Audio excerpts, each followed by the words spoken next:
ভারত যদি সুপার 8-এ আর কি যোগ্যতা অর্জন করে বিশ্বকাপের জন্য, টি-20 বিশ্বকাপের জন্য, তাহলে কাদের সাথে ম্যাচ করবে সেটা এই ভিডিওতে বলবো। এবং কোন 5টা দিক বাংলাদেশ এবং ভারতের ঠিক করা উচিত আসন্ন টি-20 ওয়ার্ল্ড কাপে, সেটাও এই ভিডিওতে বলবো। টি-20 ওয়ার্ল্ড কাপে বাংলাদেশ এবারের মানে বিশ্বকাপে আমার মনে হয় না ভালো করতে পারবে বলে, তার কারণ তাদের টিমের যা অবস্থা, তারা আমেরিকার মতো টিমের কাছে হেরে যাচ্ছে। তারা কি ভালো করবে এবার? তাদের কাছ থেকে তাও আশা নিয়ে অনেকে খেলা দেখতে বসবে, বাট ভালো কিছু করতে পারবে বলে মনে হয় না। শ্রীলঙ্কাকে যদি হারিয়েও দেয়, সাউথ আফ্রিকাকে হারানো মুশকিল। সাউথ আফ্রিকা বা ওদের যে গ্রুপে রয়েছে আর একটা ম্যাচ তো হারবেই। সেগুলো সব কে কোন গ্রুপে রয়েছে সবই বিস্তারিত বলবো এই ভিডিওতে।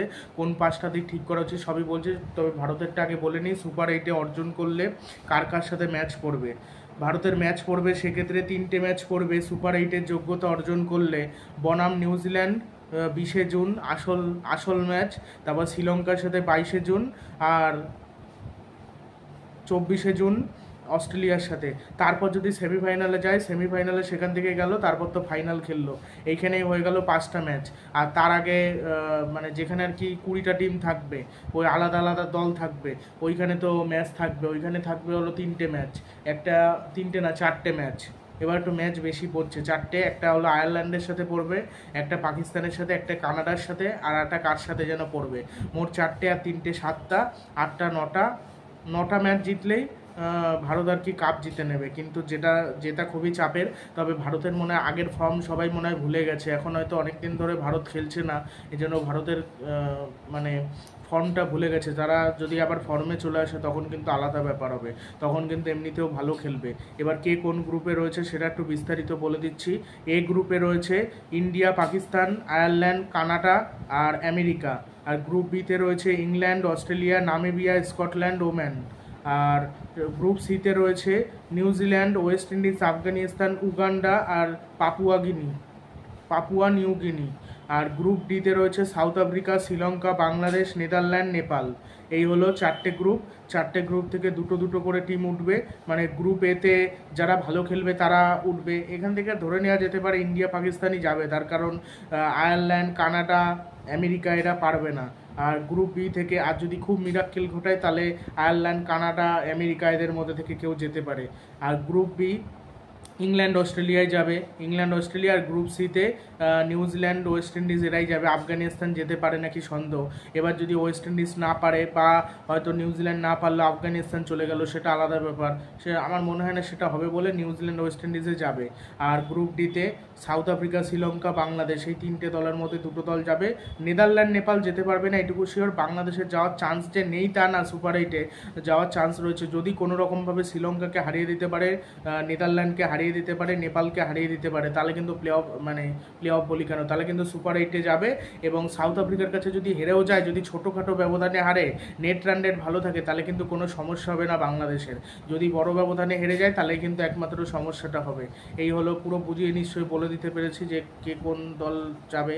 তাই India, Pakistan, New Zealand, West Indies, South Africa, Sri Lanka, England আর অস্ট্রেলিয়া, এই কটা টিমের মধ্যে 8টা টিমের মধ্যে খেলা হবে। সেখান থেকে হয়তো ভারতের ওই যেগুলো বললাম সুপার 8-এ ম্যাচ সবারই, মানে বাংলাদেশও যদি সুপার 8-এ যায় কঠিন প্রতিপক্ষর মুখোমুখি হবে। সেখানে তো আর ছোটোখাটো টিম যাবে না, বড় টিমই যাবে। তার মধ্যে থেকে জিতে ওই সুপার 8-এর মধ্যে যে 4টে দল বোধহয় থাকবে, মানে একটা টেবিলে চলে আসবে। এবং ওই সুপার 8-এর মধ্যে থেকে যে 4টে দলের নেট রান রেট ভালো থাকবে, বেশি জিতবে। 3টে ম্যাচ, তো 3টে ম্যাচের মধ্যে 3টে জিতলে খুবই ভালো, দুটো জিতলে অসুবিধা নেই। আর দুটো পরপর যদি হেরে যায় তাহলে কিন্তু সেমিফাইনালে যেতে পারবে না। তবে ভারত সুপার 8 থেকে যদি না যেতে পারে, সুপার 8-এ না যেতে পারলে অবাক হব। সুপার 8-এ যাবে, সেমিফাইনালও যাবে, তবে সেমিফাইনাল থেকে হয়তো বিদায় নিতে পারে। বা যদি খুব দুর্ভাগ্যবশত নিউজিল্যান্ডের সাথে খেলতে না পারে। নিউজিল্যান্ডের সাথে খেলার রেকর্ড ভারতের খুবই খারাপ।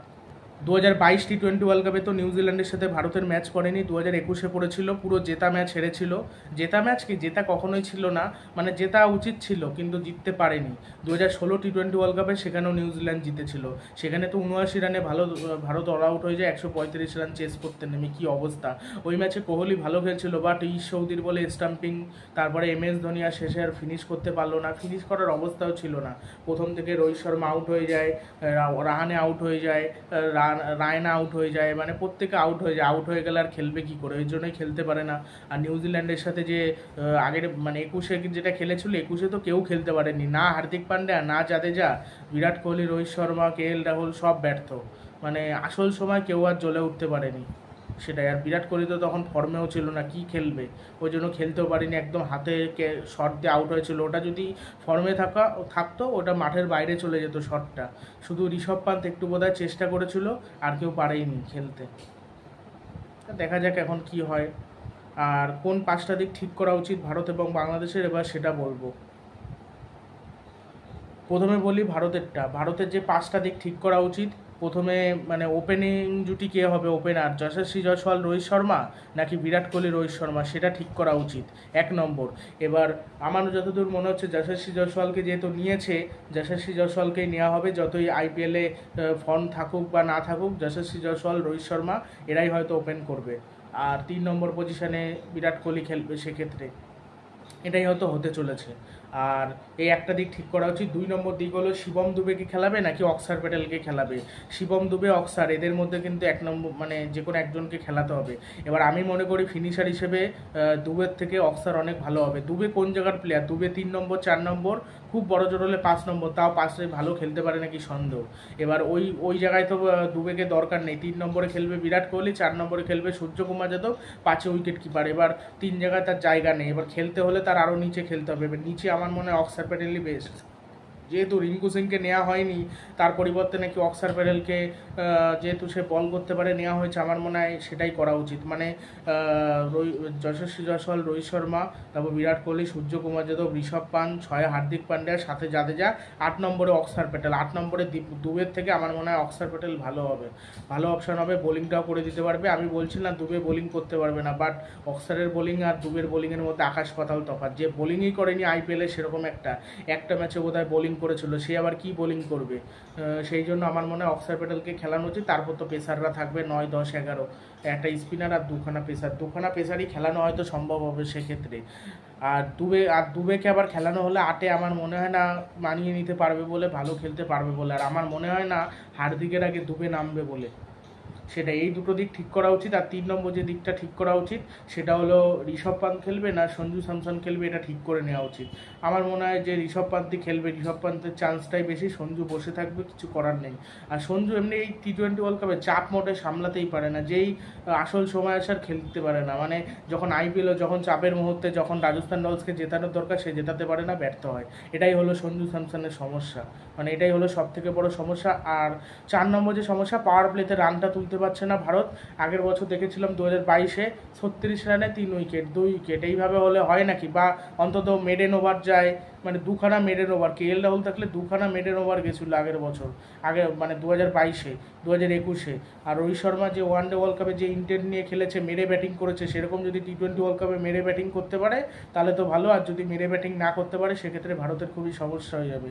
সেক্ষেত্রে স্লো স্টার্টের জন্য প্রতি বছর যেরকম রানটা কম হয় এবারও কিন্তু কমটা হবে। অন্য দল কিন্তু মেরে শুরু করবে, অন্তত 46, 47, 48 করে রান করার চেষ্টা করবে। হ্যাঁ, এটা IPL না, অত বেশি রান হবে না, তাও 46, 47, 48, অন্তত 8 করে তো দেখাই যেতে পারে। 10 করে নাই ধরলাম, 8 করে অন্তত ধরছি। 8 করে 6টা 48 রানে 1 উইকেট পড়লেও আমি বলবো ভালো পাওয়ার প্লে। কিন্তু এবার যদি এরকম হয় 36 রানে 2 উইকেট, 3 উইকেট বা 4 উইকেট, তাহলে তো হাস্যকর বিষয়। আর নাজমুল হোসেন শান্ত বাংলাদেশের অধিনায়ক একটা হাস্যকর কথা বলেছে যে আমরা সবসময় কঠিন উইকেটে খেলছি, আমরা যদি ব্যাটিং উইকেটে খেলি বা একটু ভালো উইকেটে খেলি তাহলে আমরা স্ট্রাইক রেট বাড়িয়ে নিতে পারবো। আমাদের ওই জায়গাতেই সমস্যা হচ্ছে। মানে তাহলে ওই যেটা সৌম্য সরকার, তারপর তানজিম হাসান, তামিম, এরা কী করে 100 রানের পার্টনারশিপ করলো, এরা কী করে মেরে ব্যাটিং করলো? মূল কথা, নাচ না জানলে উঠোন বেঁকা, পরিষ্কার কথা। এই জন্যে আর কি নাজমুল হোসেন শান্ত কোনো কিছুই দিলে মেরে 200, 250 স্ট্রাইক রেটে ব্যাটিং করতে পারবে না। তার স্ট্রাইক রেট ওই 110, খুব বেশি হলে 120, 25, তার উপরে উঠবে না। ও কিছু প্লেয়ার থাকে ওরকম স্লো ব্যাটিং করে, অজিনকে রানেও শুধু 2023 সালের IPL-এ যেন একটু বেশি চমক দেখিয়েছিল, আর কোনোবারই সেরকম ভালো স্ট্রাইক রেটে খেলতে পারেনি। আর টি-20 ওয়ার্ল্ড কাপে ভারত ব্যর্থ হয়েছে বা ভারতের ব্যাটিংটা করার জন্য, সেই জন্য ব্যাটিং অর্ডার ঠিকঠাক করা উচিত। এই হলো 5টা কারণ। এইগুলো ঠিকঠাক করলে ফিল্ডিংটা ভারত করে দেবে, কেন ফিল্ডিংটা খারাপ করে না খুব একটা। এবার 2-1টা ক্যাচ ট্যাচ মিস হতেই পারে, সেটা চাপের মুহূর্তে সব দলই করে থাকে। তবে ওই কারণগুলো ঠিক করতে হবে, এই 5টা দিক ভারতকে ঠিক করতে হবে। আর বাংলাদেশকে যে প্রথম দিকটা ঠিক করতে হবে, পাওয়ার প্লেতে রানটা তুলতে হবে। বাংলাদেশ পাওয়ার প্লেতে রানই তুলতে পারে না, ওই একেবারে খুবই অবস্থা খারাপ। 2-3টে উইকেট পড়ে, রানও হয় না, 2-3টে উইকেট পড়ে যায়। একবার তো দেখছিলাম 27 রানে 3 উইকেট 6 ওভার, এটা কোনো একটা পাওয়ার প্লে গেল? মানে বাংলাদেশের পাওয়ার প্লে থেকে ঘুম পায়। হ্যাঁ, এইটা হতে পারে, মানে হয়তো 6 থেকে 8 ওভার, না 1 থেকে 6 ওভারে 850 রান উঠলো, 1 উইকেট বা 2 উইকেট পড়ে গেল, ঠিক আছে, মানে রানটাও হয়েছে, কিন্তু পরের যে 7 থেকে 15 ওভার একেবারে রানই উঠলো না, একেবারে রান কম উঠলো, 35 রান উঠলো, 4 উইকেট পড়ে গেল।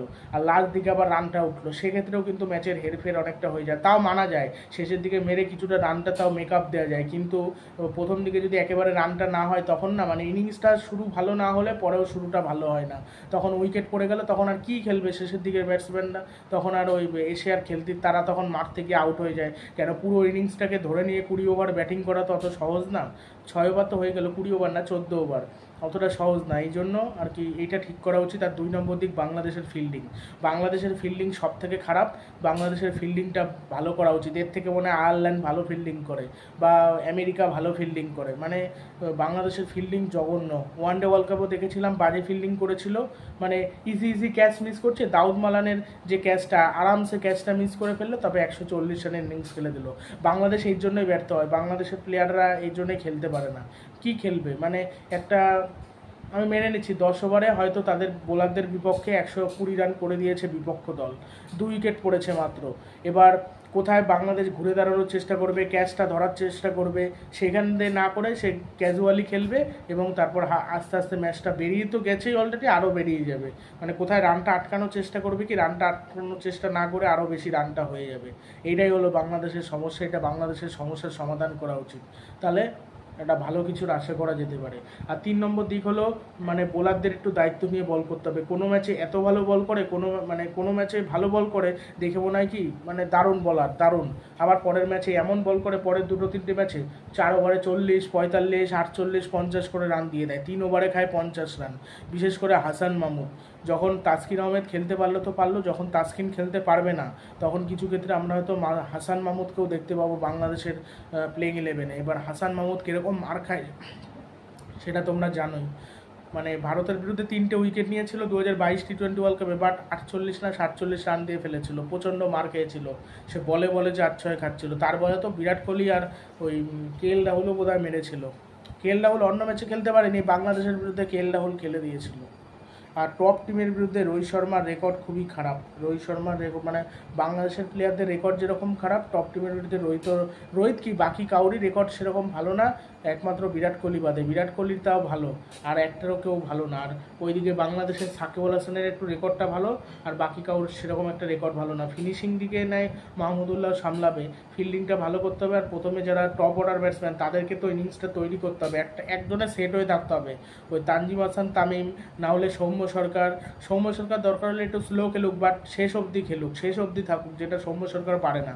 সৌম্য সরকার একটু সেট হয়ে থাকলে পরে কিন্তু অনেক সুযোগ আসবে রান করার, তখন রানটা করতে হবে, যেটা সৌম্য সরকার ধৈর্যই নেই, এই জন্য ভালো করতে পারে না। শান্তর কথা কি বলবো, শান্ত মানে 80-100 রান করতে পারে নাকি সন্দেহ, সব ম্যাচ খেলে 80 থেকে 100 রান করতে পারে নাকি সন্দেহ।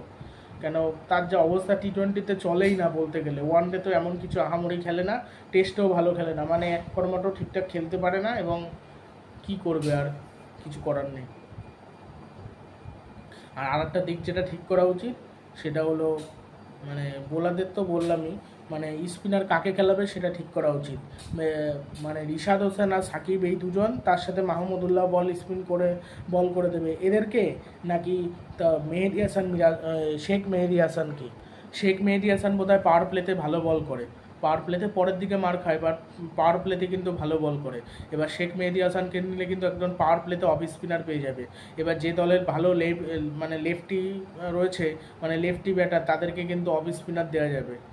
রিশাদ হোসেনও খারাপ বল করেনি, আগের দিন দেখলাম আমেরিকার বিরুদ্ধে মাত্র 4 ওভার বল করে 7 রান দিয়ে 1 উইকেট নিয়েছে। কি বোলিং, এর আগে সাকিবকে একদিন দেখলাম কার বিরুদ্ধে, জিম্বাবুয়ের বিপক্ষে 4 ওভারে 9 রান দিয়ে 1 উইকেট নিয়েছিল সাকিব আল হাসান। মানে অবিশ্বাস, এই সাকিবই একমাত্র কোয়ালিটি বোলার, ভরসা করা যায় কোয়ালিটি সেরা ব্যাটারদের বিরুদ্ধে সাকিবের আশা করা যায় যে সাকিব ভালো করবে, বাট আর কেউ সেরকম একটা ভালো। আর মুস্তাফিজ কোনো ম্যাচে এত ভালো করে, কোনো ম্যাচে খারাপ, অতটা নির্ভরযোগ্যতা নেই। শরীফুলও তাই, তাসকিনটাও ভালো, তাসকিনের মানে আশা করা যায় ভালো খেলবে, কিন্তু বাংলাদেশের পুরো কি ম্যাচ খেলতে পারবে তাসকিন আহমেদ, সেটা নিয়ে একটা সংশয় তৈরি হয়েছে। তার কারণ তার তো একটা চোট রয়েছে, সেই জন্য তার তো একটা চোট রয়েছে। এবার চোটের জন্য যদি খেলতে না পারে, অনেক সময় চোট চেপে রেখে তাকে টিমে মানে সিলেক্ট করে দেওয়া হয়, তারপর সেই প্লেয়ার পারফরমেন্স করতে পারে না বা চোটের জন্য পরে ছিটকে যায়, জোর করে তাকে খেলানো হয়, এরকম হয়। বা তাসকিন আহমেদের ব্যাপারটা এটা বুঝতে হবে, এটা কি তার চোট রয়েছে নাকি তাকে জোর করে নেওয়ার চেষ্টা করা হচ্ছে, সেটা দেখতে হবে। আর আগের বার তো খাতাই খুলতে পারেনি বাংলাদেশ, মানে জিততেই পারেনি। 2021-এ মোহাম্মদ নাইম বোধহয় স্লো স্ট্রাইক রেটে ব্যাটিং করেছিল। আমি একবারও দেখিনি বাংলাদেশের কোনো প্লেয়ার 130-35 স্ট্রাইক রেটে ব্যাটিং করেছে। কোনো ম্যাচে হয়তো দেখা যেতে পারে, বাট মানে ওভারঅল রানের ক্ষেত্রে তামিম ইকবাল যখন ভালো খেলেছিল 2016-তে, তখনও বোধহয় অত বেশি স্ট্রাইক রেট ছিল না, তখনও স্ট্রাইক রেট কম ছিল। আর যে সব থেকে বেশি রান করে টি-20 বিশ্বকাপে, সেই যে তার দলই প্রতি বছর যে কাপ জেতে এমন না। ভারত কিন্তু আগের বছরে ভারতের হয়ে সব থেকে বেশি রান করেছিল বিরাট কোহলি, কাপ কিন্তু মানে ইন্ডিয়া জেতেনি, জিতেছিল ইংল্যান্ডের হয়েও আবার ভালো খেলেছিল। মূল কথা বিরাট কোহলি যেরকম রান করতে পারে, কিন্তু মানে ভারত সেরকম ভালো খেলতে পারে না। আর বিরাট কোহলির ওপর একটু বেশি নির্ভর হওয়ার জন্যই ভারত হেরে যায়। আর দলগত পারফরমেন্স করতে পারে না বাংলাদেশ, এটা হলো বাংলাদেশের সমস্যা। কোন 5টা দিক ঠিক করলে দুই দল ভালো খেলবে সবই বিস্তারিত বলে দিয়েছি, আর গ্রুপ পর্বে কার কার ম্যাচ সবই বলে দিয়েছি। এবছর যে সেমিফাইনাল, আগের বছর না, 2022-এ টি-20 ওয়ার্ল্ড কাপে যে মানে ম্যাচটা হয়েছিল সেমিফাইনালে, ওখানে জস বাটলার আর অ্যালেক্স হেলস অনায়াসেই মানে খেলে দিয়েছিল। 49 বলে 80 রান, 9টা 4, 3টে 6, 163 স্ট্রাইক রেটে ব্যাটিং করেছিল। অ্যালেক্স হেলস 86 রান করেছিল, 47 বলে 4টে 4, 7টা 6, 182 স্ট্রাইক রেটে ব্যাটিং করেছিল অ্যালেক্স হেলস। কী অবস্থা! আর ভারত সেখানে ব্যাটিংই করতে পারেনি। কীরকম ব্যাটিং করেছিল আমি বলছি। KL রাহুল করেছিল 5 বলে 5 রান, জঘন্য। আর রোহিত শর্মা স্টার্টটাও ভালো দিতে পারেনি। যেখানে বিরাট কোহলি রয়েছে সেখানে রোহিত শর্মার মারা উচিত ছিল, রোহিত শর্মা মারতেও যায়নি। মানে এত ধরে খেলছিল দুই দিক দিয়ে, একদিকে বিরাট কোহলি যেরকম ধরে খেলছিল, একদিকে রোহিত শর্মাও ধরে খেলছিল। 28 বলে 27 রান, 4টে 4। ক্রিস জোর্দানের বলে আউট হয়েছে। যখন এরকম স্লো স্টার্ট হয় তখন আর কি বিরাট কোহলি ভালো খেলবে। আর তবে বিরাট কোহলির উচিত ছিল ইনিংসটাকে আরও বড় করে নিয়ে যাওয়া, একা পুরো দায়িত্ব নিয়ে আরও থাকলে আরও হয়তো 10টা-12টা রান বেশি হতো। তা হলেও কি হতো, হলেও এমনিতে হারতো। মূল কথা বোলিংটা ভালো হয়নি এই ম্যাচে। মানে এই ফাইনাল ম্যাচে যখনই হয় না, ভারতের বোলিং, ব্যাটিংয়ের সাথে সাথে বোলিংটাও বাজে হয়, সব থেকে বাজে হয় বোলিংটা। এখানে যদি 20টা রান বেশি হতো, 200 করলেও এখানে হেরে যেত ম্যাচ, যতদূর মনে হয়। বিরাট কোহলি 40 বলে 50 রান করেছিল, 4টে 4, 1টা 6, 125 স্ট্রাইক রেটে ব্যাটিং করেছিল। ক্রিস জোর্দান আউট করেছিল। এই বিরাট কোহলি না খেললে আরও রানটা কম হতো। তাও তো হার্দিক পান্ডিয়া শেষে 33 বলে 63 রানের ইনিংস খেলেছিল বলে 4টে 4, 5টা 6, 190 স্ট্রাইক রেটে ব্যাটিং করেছিল ক্রিস জোর্দান। আর সূর্যকুমার যাদব আসল সময় জ্বলে উঠতে পারে না, টপ টিমের বিরুদ্ধে জ্বলে উঠতে পারে না। 10 বলে 14 রান, 1টা 4, 1টা 6। আদিল রশিদ ও জিম্বাবুয়ে, তারপর নামিবিয়া, এদের বিরুদ্ধে জ্বলে উঠে কী হবে? আসল জায়গায় তুমি জ্বলে ওঠো। তবে 2022 সালের টি-20 ওয়ার্ল্ড কাপে যেটা সাউথ আফ্রিকার বিরুদ্ধে ম্যাচে সুইং হচ্ছিল, সেই পিচে যেটা সূর্য ইনিংসটা যে খেলেছিল ওইটা ঠিক ছিল, ওইটা একদম পারফেক্ট। ওরকম ইনিংস খেলতে হবে ওই একটা। আর ঋষভ পান্ত, মানে ভারতের উইকেট কিপাররা কেউ টি-20 ওয়ার্ল্ড কাপে সেরকমভাবে খেলতে পারে না, না দীনেশ কার্তিক না ঋষভ পান্ত। দীনেশ কার্তিক এত ভালো IPL-এ খেললো সেই বছর, যার জন্য তাকে নেওয়া হয়েছিল, তারপরে আর সুযোগও পায়নি। সুযোগ পেয়েছিল, মানে খেলতেও পারেনি। ঋষভ পান্ত সুযোগটা কাজে লাগাতে পারেনি। তবে ঋষভ পান্তকে সেমিফাইনাল ম্যাচে খেলানো হয়, 4টে 4 বলে 6 রান করে একটা 4 মেরে আউট হয়ে যায়। রবিচন্দ্রন অশ্বিন একটা বল খেলার সুযোগ পায়নি, এক্সট্রা রান দিয়েছে 3 রান। আর ভারতের যদি বোলারদের কথা বলি, মানে সে বোলাররাও প্রচণ্ড মার খায়। বোলারদের কথা আমি বলছি, হ্যাঁ, বোলাররা ভুবনেশ্বর কুমার 2 ওভারে 25 খেয়েছিল, আর্শদীপ সিং 2 ওভারে 15 খেয়েছিল, অক্সার প্যাটেল 4 ওভারে 30 খেয়েছিল, মোহাম্মদ শামি 3 ওভারে 39 রান খেয়েছিল। মোহাম্মদ শামির বল বেশি মারছিল অ্যালেক্স হেলস আর জস বাটলার। আর রবিচন্দ্রন অশ্বিন 2 ওভারে 27 রান দিয়ে কোনো উইকেট পায়নি। হার্দিক 3 ওভারে 34 রান দিয়েছিল। কি অবস্থা! মানে আর আগের বছর কিন্তু সুপার 8 ছিল না, আগের বার সুপার 12 ছিল। মানে দুটো গ্রুপে ভাগ করা ছিল, 1 নম্বর টিম 2 নম্বর টিম। 2 নম্বর টিমে ছিল India, Pakistan, south Africa, Netherland, Bangladesh, Zimbabwe. Bangladesh ছিল 5 নম্বরে, 2খানা জিতেছিল, 3টে হেরে গিয়েছিল সুপার 2-এ। আর একে 1 টিম ছিল নিউজিল্যান্ডের বিপক্ষে, তিনটে জিতেছিল, একটা হেরেছিল নিউজিল্যান্ড। 5টার মধ্যে নিউজিল্যান্ড, ইংল্যান্ড, অস্ট্রেলিয়া, শ্রীলঙ্কা আর আয়ারল্যান্ড, আফগানিস্তান। তা 1 নম্বরের যে দুটো টিম, সেই দুটো টিম উঠেছিল। আর মানে দুটো টিম, আর 2-এরও তাই, ইন্ডিয়া, পাকিস্তান। আর সাউথ আফ্রিকা ওই যে একটা ম্যাচ হেরে গেল, ওর জন্য যেতে পারেনি। পাকিস্তান মাঝখান থেকে উঠে গেছিলো, পাকিস্তান জিতে গেছিলো তাই। মানে আর বাংলাদেশেরও সেইবার একদম ভালো সুযোগ ছিল, বাংলাদেশও সেই ম্যাচটা জিতলে সম্ভবত উঠে যেতে পারতো। তবে সেক্ষেত্রে আবার পাকিস্তানকেই তো বোধহয় হারাতে হতো, পাকিস্তানের কাছে হেরে গেছিলো বাংলাদেশ। পাকিস্তানকে হারালেই সেক্ষেত্রে ওদের দুটো জেতা থাকতো, কোয়ালিফাই করে যেত বাংলাদেশ। সাউথ আফ্রিকা হেরে যাওয়ার জন্য বাংলাদেশের সুযোগ এসেছিল, মাইনাসে নেট রান রেট থাকলেও সেই সুযোগটাকে তারা কাজে লাগাতে পারেনি। ভারতকে তো হারাতেই পারেনি, আর পাকিস্তানকেও হারাতে পারেনি। পাকিস্তানকে হারানো উচিত ছিল। বাংলাদেশের একটা ম্যাচ ছিল 2022 সালে, সেটা খেলতে পারে। ভারত 1 নম্বরে ছিল, 4টে জিতেছিল, একটা হেরেছিল 5টার মধ্যে। আর আগের বছর ওই যে মানে সুপার 8-এ যে খেলাটা হয়েছিল, সো আগের বছরের ব্যাপারটা আলাদা ছিল, মানে 22-এরটা আলাদা ছিল, আর এইবারেরটা আলাদা। মানে এইবারেরটা আলাদা কোথার থেকে, আগেরবার যেমন ওই যে আগে যারা গ্রুপ স্টেজের ম্যাচগুলো ওগুলো খেলে এসছে, ওখানে যারা জিতেছিল, ওইখান থেকে যারা সুপার 12 এসেছিল তারাই কিন্তু মেন পর্ব খেলতে পেরেছিল। আর এইবার আবার কি, মানে আর ভারত এরা তো আগের দিয়ে উঠেছিল এইখানে। আর এইবার আবার অসুবিধাটা হচ্ছে কি, এবার ওইখান থেকে খেলে জিতে তারপর আসতে হচ্ছে, মানে ছোটোখাটো টিমের সাথেও ভারতের খেলতে হচ্ছে বা বাংলাদেশের খেলতে হচ্ছে, সেটাই। মানে কিছু যা বলা না, বাংলাদেশের অবস্থা। আমি একটা রেকর্ড বলবো, মানে রেকর্ড কি, একটা স্কোর কার্ডের কথা বলবো। 20 ওভারে 171 রান তুলেছিল 2021 সালের T20 ওয়ার্ল্ড কাপে, 20 ওভারে। এবং শ্রীলঙ্কা সেটা চেস করে নিয়েছিল, মানে 7 বল বাকি থাকতে শ্রীলঙ্কা 5 উইকেটে জিতেছিল। এটা কোনোদিন শ্রীলঙ্কা জিততে পারে? মানে কত, 1, 2, 3, 4টে উইকেট বোধহয় পড়ে গেছিলো পাওয়ার প্লের মধ্যে। না, পাওয়ার প্লের মধ্যে 3টে উইকেট পড়েছিল, পরে একটা উইকেট পড়েছিল। কুশল পেরেরা 3 বলে 1, নাসুম আহমেদ আউট করে দিয়েছিল। পাতুম নিসাঙ্গাকে 21 বলে 24 রানে আউট করে দিয়েছিল সাকিব আল হাসান বোল্ড। আর চারিতা আসালাঙ্কা সেখানে আউট করতে পারেনি। চারিতা আসালাঙ্কা কি তাণ্ডব শুরু করেছিল, সেটা মনে হয় শারজাতে করেছিল শুরু তাণ্ডব। 49 বলে 80 রান, 5টা 4, 5টা 6 চারিতা আসালাঙ্কা। অভিষা ফার্নান্ডো 3 বলে 0। সাকিব এই ম্যাচে খুব ভালো বল করেছিল। হাসারাঙ্গা 5 বলে 6 রান। মোহাম্মদ সাফিউদ্দিন কিন্তু 2021 T20 ওয়ার্ল্ড কাপে খেলেছিল বাংলাদেশের হয়ে। ভানুকা রাজাপক্সা 31 বলে 53 রান, 3টে 4, 3টে 6, 170 স্ট্রাইক রেটে ব্যাটিং করেছিল ভানুকা রাজাপক্সা। আর নাসুম আহমেদ বোল্ড করেছিল। দাসুন সানাকাত তো 1 বলে 1 রান, নট আউট ছিল। এই হলো অবস্থা, মানে পুরো জেতার সুযোগ ছিল এইটা, ওদের আউট করে দিলে কিছু যার বলার নেই। 2021 সালে ভারত এই যে KL রাহুল, মানে নিউজিল্যান্ডের বিপক্ষে, যেখানে আসল জেতার মানে ডু অর ডাই ম্যাচ বলতে গেলে, হেরে গেলে আর যেতে পারবে না, সেখানে 110 রান তোলে। কি অবস্থা 7 উইকেটে। KL রাহুল 16 বলে 18 রান করে, 3টে 4 মেরে 112 স্ট্রাইক রেটে ব্যাটিং করে KL রাহুল। আর ঈশান কিষান সেই ম্যাচে আবার মানে তাকে ব্যাটিং করতে পাঠানো হয়েছিল কি মনে করে, এটাই ছিল সব থেকে ভুল ডিসিশন। 8 বলে 4 রান, ঈশান কিষান শুরুটা ভালো করতে পারে না, রোহিত আসে 3-এ, 14 বলে 14, ঈশ্বৌদির বলে আউট হয়ে যায়। বিরাট কোহলি 17 বলে 9 রান করে, ঈশ্বৌদি, মানে বিরাট কোহলির খুবই খারাপ ফর্ম ছিল। সেবার যদি ভালো ফর্ম থাকতো হয়তো 140-45 রান হতে পারতো, সেক্ষেত্রে হয়তো ম্যাচের পরিস্থিতি অন্যরকম হলে হতে পারতো। হার্দিকও খেলতে পারলো না, 24 বলে 23 রান, একটা 4, ট্রেন্ট বোল্টের বলে আউট করে। আর রবীন্দ্র জাদেজা 19 বলে 26 রান।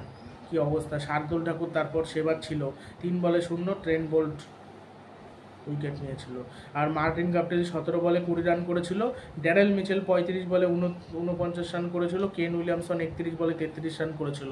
কেন উইলিয়ামসন এরকম স্লো ইনিংসই খেলে, প্রয়োজনে মেরে খেলতে পারে। 106 স্ট্রাইক রেটে ব্যাটিং করেছিল কেন উইলিয়ামসন। বরুণ চক্রবর্তী 4 ওভারে 23 রান দিয়ে কোনো উইকেট পায়নি। জাসপ্রীত বুমরা 4 ওভারে 19 রান দিয়ে 2 উইকেট নিয়েছিল। রবীন্দ্র জাদেজা 2 ওভারে 23 রান দিয়ে কোনো উইকেট পায়নি। মোহাম্মদ শামি 1 ওভার বল করেছিল, 11 রান দিয়ে কোনো উইকেট পায়নি। শার্দুল ঠাকুর 17 রান দিয়েছিল 1.3 ওভারে। হার্দিক 2 ওভারে 17 রান দিয়েছিল। এই হলো অবস্থা। ট্রেন্ট বোল্টের ওভারে খেলতেই পারছিল না, যেমন রোহিত শর্মা, মানে ভারতের টপ অর্ডার 3টে উইকেট। যখনই একটা বাঁহাতি পেসার বল করতে আসে তখনই যেন ভারত খেলার সমস্যায় পড়ে যায়, মানে বাঁহাতি পেসারদের। ভারতের কোচ হতে চলেছে গৌতম গম্ভীর। গৌতম গম্ভীর কোচ হওয়ার জন্য ভারতের জন্য এটা খুবই ভালো বিষয়। আর খারাপ বিষয় হবে কেকেআরের জন্য, তার কারণ কেকেআরের হয়ে মেন্টরশিপ করতে পারবে না। তার কারণ ভারতের কোনো পদে, বিসিসিআইয়ের কোনো পদে থাকলে বা কোনো কিছুর সাথে যুক্ত থাকলে কিন্তু অন্য কিছু করা যায় না, যে কোনো একটা করতে হয়। এই জন্য গৌতম গম্ভীরের এখনও ফাইনাল হয়নি মানে যে গৌতম গম্ভীর কোচ হবেই নাকি। তবে গৌতম গম্ভীর কোচ হওয়ার সম্ভাবনা সব থেকে বেশি। এবার কোচ হলে অনেকেই খুশি হবে, আমিও খুশি হব, বাট কোচ হলে আর কি হবে, মানে ভারত হয়তো কাপটা জিততে পারবে, যেটা খুবই দরকার, যেটা জিততে পারছে না গত কয়েক বছর ধরে। আর মানে গৌতম গম্ভীরের পরিবর্তে অনেক ভালো কোচ রয়েছে, কলকাতা যদি তাদের মধ্যে থেকেও কাউকে করে সেখানেও খুব একটা খারাপ খেলবে না। আর এই বছর যেহেতু কাপ জিতেছে, পরের বছর যে কাপ জিতবে এমন না আবার কয়েক বছর পরে কাপ জেতা হবে, মানে পরপর জেতা খুবই কঠিন। আর অনেকে বলছে ইয়ন মর্গানকে কলকাতার কোচ করা উচিত, কিন্তু ইয়ন মর্গান একজন বিদেশি কোচ হিসেবে কি ভালো করতে পারবে কোচ হিসেবে? আগেও ব্রেন্ডন ম্যাকুলাম কোচিং ছিল, সেখানে কিন্তু অনেক ভুল হয়েছিল, ভুল ভ্রান্তি। আমার মনে হয় দেশি কোচই লাগবে। এবং ব্রেন্ডন ম্যাকুলামের সাথে কি মানিয়ে নিতে পারবে চন্দ্রকান্ত পণ্ডিত? আর এইটা যদি রাখে, কোনো কাউকে মেন্টর না দেয়, শুধু কোচ চন্দ্রকান্ত পণ্ডিতই মেন থাকুক আর অভিষেক নায়ার সেটাও করতে পারে, সেটা কি অতটা ভালো হবে বলে আমার মনে হয় না সেটা। আর অভিষেক নায়ার ভালো বোঝে খেলা, বাট গৌতম গম্ভীরের মতো নলেজ নেই, মানে প্লেয়ার তুলে নিয়ে আসে, বাট কাকে কখন ব্যাটিংয়ে নামালে ভালো হবে এইগুলো অতটা ভালো বোঝে না, যেটা গৌতম গম্ভীর বোঝে। এটাই হলো সমস্যা কলকাতার। তবে যাই হোক, মানে ভারতের কোচ হোক গৌতম গম্ভীর। আর মূল কথা, কেউ এই কোচিং হতে যাচ্ছে না কেন, মানে একটা কারণেই হতে যাচ্ছে না, টাকাটা তো কম পাবেই, তারপরে পরিবারের সময় দিতে পারবে না, টানা দলের সাথে সাথে থাকতে হবে। মানে এই টি-20 ওয়ার্ল্ড কাপ, তারপরে চলে আসবে বাংলাদেশ সফর, তারপর চলে আসবে অস্ট্রেলিয়া সফর, তারপর জিম্বাবুয়ে সফর, তারপরে আবার টেস্ট চ্যাম্পিয়নশিপের ফাইনাল, যদি ফাইনালে ওঠে ভারতীয় দল সেক্ষেত্রে আবার সেখানে যেতে হবে ইংল্যান্ডে। মানে আর ইংল্যান্ডে হচ্ছে মানে মেন কথা, শোনা যাচ্ছে যে ইংল্যান্ডে কেন টেস্ট চ্যাম্পিয়নশিপের ফাইনাল হয়, যে যাতে অনেক লোক খেলা দেখতে আসতে পারে। কিন্তু তাহলে ইংল্যান্ডে কেন হবে? তাহলে তো অস্ট্রেলিয়াও করা যেতে পারে, ইংল্যান্ডের থেকে তো অস্ট্রেলিয়ার স্টেডিয়াম বড়, মানে যাতে আরও বেশি লোক আসতে পারে, বেশি লোক দেখতে পারে টেস্ট চ্যাম্পিয়নশিপের ফাইনাল, বেশি টিকিট বিক্রি হয়, এর জন্য কিন্তু ইংল্যান্ডে করা হয় ফাইনালটা। এবার আগের 2 বছর তো তাই হয়েছিল, দুবারই ভারত উঠেছিল, দুবারই হেরেছিল, একবার অস্ট্রেলিয়ার কাছে হেরেছিল, একবার নিউজিল্যান্ডের কাছে হেরেছিল। গৌতম গম্ভীর থাকলে হয়তো ওই কাউর পারফরমেন্সের বিচারে দলগত একটা করে তুলবে, যেটা ভারতের জন্য ভালো হবে, যেটা ভারতের নেই বলতে গেলে, যেটা ভারতের নেই। ওই একজন প্লেয়ারকে বেশি ভরসা করা হয়, যে জন্য খেলতে পারে না। এবার গৌতম গম্ভীর আসলে ওরকম ওই সেরা দল, সেরা ওরকম কিছু করবে না। মানে গৌতম গম্ভীর হয়তো এমন সিদ্ধান্ত নেবে যেটা হতবাক করা সিদ্ধান্ত, ভালো কোনো প্লেয়ারকে বাদ দিয়ে দিল, হুট করে বাদ দিয়ে দিল, এরকম কিন্তু হবে। এবার দেখা যাক সেটা কি হয়, আদৌ হয় না কি, হলে তো ভালো হবে, তাহলে একটা কাপ জেতার আশা করা যেতে পারে। টি-20 ওয়ার্ল্ড কাপ অবধি রাহুল দ্রাবিড় কিন্তু কোচ থাকবে, সেই জন্য যদি মানে অন্যবার আমাদের মনে হয় কি যে টি-20 ওয়ার্ল্ড কাপে এবার আমরা কাপ জিতবই, কিন্তু এবার মনে হচ্ছে না কাপ জিতবো। এবার এইখান থেকে আন্ডার রেটেড হয়ে যাচ্ছে, এখান থেকে যদি ভালো আমরা খেলতে পারি তাহলে কিন্তু ভালো হবে, এখান থেকে যদি আমরা কাপ নিতে পারি এর থেকে আনন্দের বিষয় আর কিছু হতে পারে না। তবে সেটা নেওয়াটা খুবই চাপের বিষয়। তবে তো দেখা যাক, এখন খেলার বিষয় আগে থেকে কিছুই তো বলা যায় না, তো দেখা যাক কি হয়।